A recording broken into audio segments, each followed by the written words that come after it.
Hi, this is Dan Friedman. I'm the Arts and Culture Editor of The Forward, and I'm here in the studio with Judith Brin Ingber, who's the author of Seeing Israeli in Jewish Dance, which is a large format coffee table, but with lots of pictures. And Judith's going to be talking about some of those pictures, the stories behind them, and what the diversity of pictures really means for Israeli and Jewish dance. So welcome, Judith. Thank you very much. This is a thrill. Perhaps let's start with the cover, because it's an impressive cover. Tell us about the picture and how you got that picture. I first saw a catalog from the Israel Museum in Jerusalem about Jewish life in Turkey. And near the back of the book, I discovered a dancing bride from Smyrna or Izmir, and I was thrilled. It shows her with a gaze of demure kind to her left, with her chin slightly tilted down, and one hand elegantly up and the other decorously down by her hip. And there is the most remarkable hip belt emphasizing obviously a swaying, curving hip, and I was just taken with this image. It is quite a remarkable cover, and actually the picture on the back as well is another woman dancing, and quite a different woman dancing. Again, not necessarily what we think of as being, modern Jewish dance, but perhaps tell us a little bit about that. In this photo called "Carry Us to the Desert," Zainu, we have a picture of women held aloft in an artistic rendition of Yemenite clothing, carried not by camels, but by men in their long cloaks, Yemenite style. And you just get the swaying in the desert and the experience of traveling endlessly over the desert.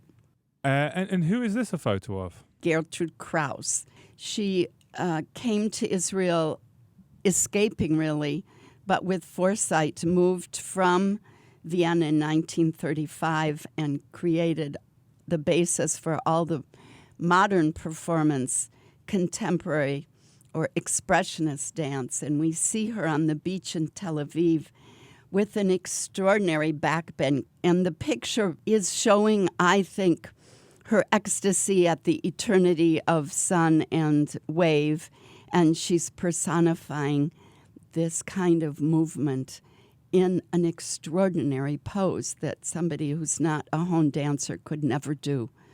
A deep backbend where her head is parallel to the sand and her face uplifted in joy.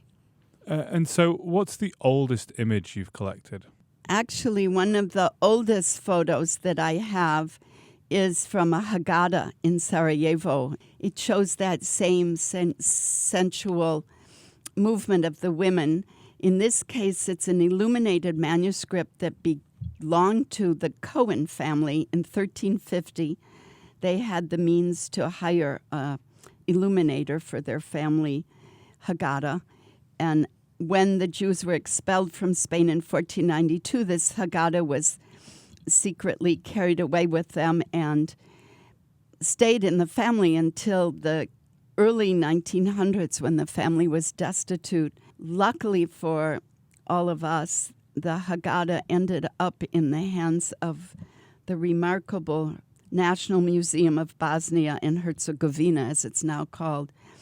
And it's a teeny illustration of Miriam dancing at the waves when the Jews successfully, they were Israelites at that point, got through the waves and passed the terrible times to freedom.